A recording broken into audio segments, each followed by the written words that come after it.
When a client drops off, pretty much every coach does the same thing. They question their service. Is the programming good enough? Was it the meal plan? Was it the check-ins? Did I say something? Did I put them off? What did I do wrong?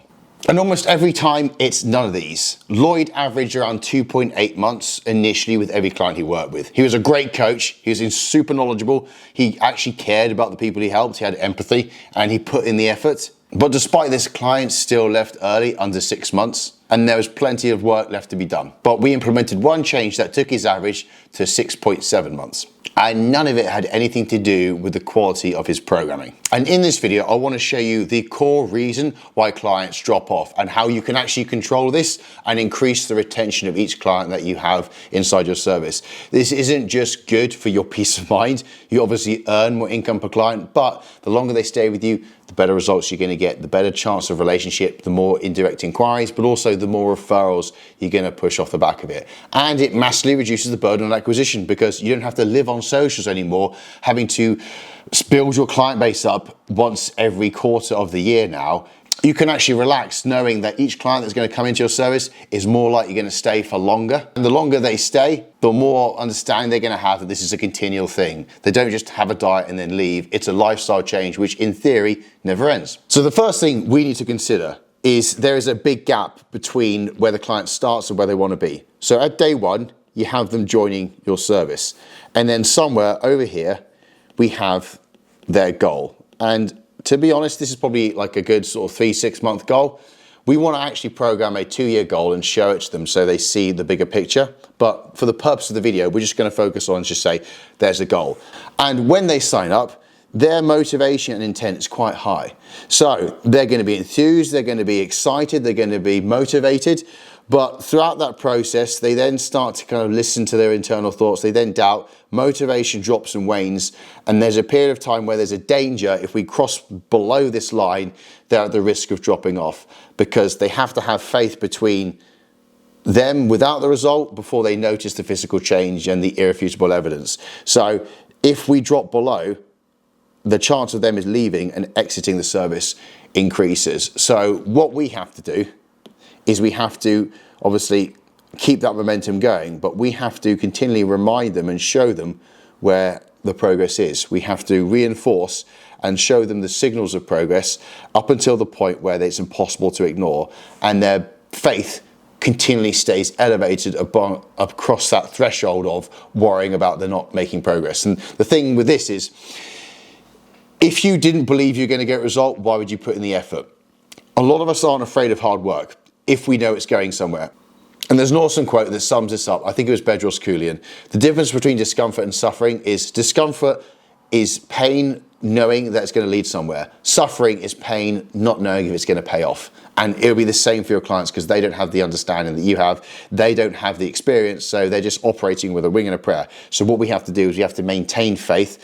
And a lot of this comes down to showing them and highlighting progress in a way that they can't ignore. And you might be thinking, well, the weight's going down or the body's changing, surely they're noticing this. Well, they are untrained. They don't have the skill that you do. They can't look for this.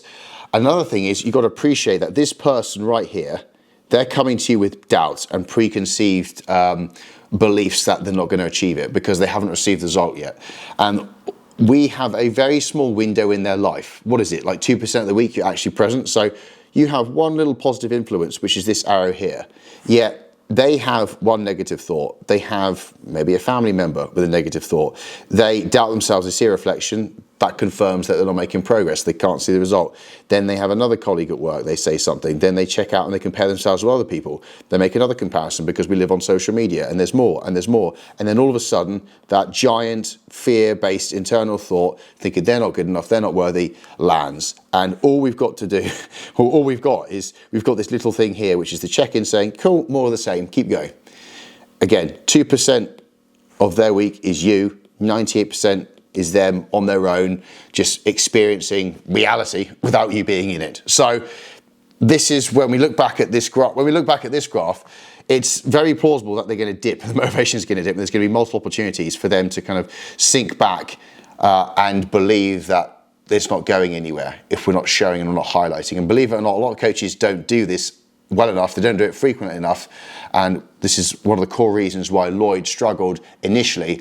It wasn't the fault of his service, it was just the fact that his clients, they weren't noticing the benefits and they weren't noticing the signals up until the point of a good 3 months. And this was the core problem that Lloyd was having. His clients were getting results, they just didn't notice it. They were so close to the process, they couldn't see the result, and we just didn't point the contrast off enough.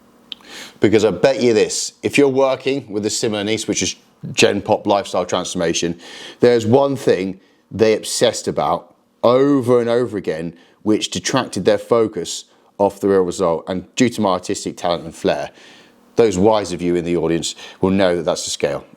But yeah, it's a scale. It's a weighing scale because my drawing is horrendous. But all they saw was no change, or it was not enough change.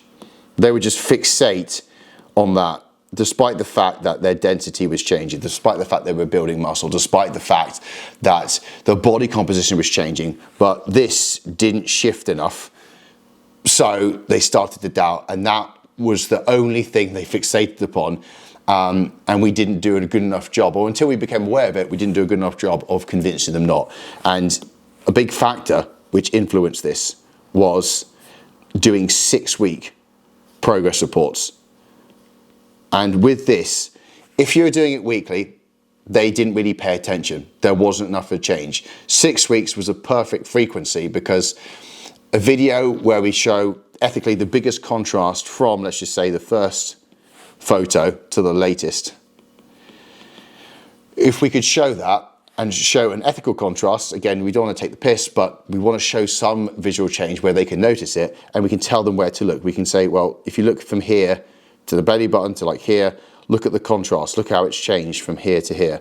And then if you look at your shoulder line, look at the waist, look how it goes like this now instead of like this now. And you know, obviously you can tell on a stick figure, but a lot of people can't. They can't see the change on their body. It has to be ridiculous contrast. So telling them where to look and pointing out these little features every sort of 6 weeks, that really helped motivate them. And it was the influencer behind these little resurgent peaks of faith that kept them going. And if you're thinking, well, there's only so much you can do every 6 weeks, and how can you do that? We come back to keep showing them where they've come. Keep showing them and drawing them back to that first photo, because they are so close, they see themselves in the mirror every day, they're not going to notice. And the bigger the distance and the more they notice the travel away from where they are, they're going to reassert value in the service. They're going to be reminded how far they've come, because it's easily forgotten. And again, their belief structure controls what they look for. If you watch some of the other elements of my community, and by the way, this is just one lesson from my community Scale with Service. There's a free trial on the link below. You can access it, you can have a little look. There are another 87 strategies in there to help improve retention, but also attract clients. But if you're on the inside of that, you'll realize that their beliefs control their perception of reality. So that it's like self-confirming. They won't notice the progress, because if they believe they're not making, they won't see it, they won't look for it. And they will look for confirmation of what they already know. It's subconscious and instinctual, but that gets in the way of your service and you highlighting results. So you have to make this irrefutable. You have to show it and reassert and point them where to look. And then when they have irrefutable proof and evidence, that can change the belief structure, and then they can start to notice, they start to look, and you'll be surprised the flip from suffering to discomfort, how much that influences the willingness to take action. Because you right now, you're not going to do any work, you're not going to go and post content if you genuinely believed it didn't help you. In fact, a lot of people struggle with content because if they haven't seen a sign up in the last sort of 2 weeks, 2 months or so, their willingness to go out and be high energy and do the necessary work, but with the right intent behind it, it's hard to do that when you don't have that confirmation or you don't believe it's going to work. Obviously, same deal with your clients. And there's multiple ways you can actually do this. It doesn't always have to be physical. There's a little approach you can break down with this, where you can show them the physical contrast. Can I spell, John? That's how you spell physical, isn't it? Physical? We're going with it. You can focus on their performance. So this is where you can draw some of the data from the plan. You can show the rate of change and things like that. And then you can look at their behavior. Behavioral. That's where you can notice anything they've said, any language change, any thoughts, anything outside of the gym. And you can alternate between these three, Jesus, can I even draw? You can alternate between these three to continually show elements of progress throughout, but every 6 weeks you can reinforce this. Let's just say if there's not a massive physical change, but the performance has changed or the way they communicate, you can start to bring that up and focus on those points. Just showing progress in any regard to reorientate their perspective to then make them look for the signals of how far they've come. That's a big thing. Because again, it changes the perception of what they can look for. When you change the belief structure, you change the perception. And when you change the perception, they input new information and then they can start to take that on board. And when you turn up with the right belief, you take more action. And when you take more action, you get more results. It's a self-fulfilling prophecy, but they can start to default to turn it the other way. We want to go from like that feedback loop to kind of go against them to go for them and have like a second wind behind them. So this was a big thing with Lloyd's example. And when I say big, I mean it. Because when you actually break down the sums of this change, you'd be surprised. So look, he averaged 2.8 months with each client he took on, and he charged $179 for his service. So he used to average $501 with each client.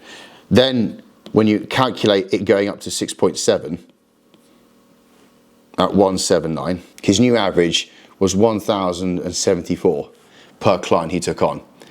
How many clients did Lloyd have? He had 63.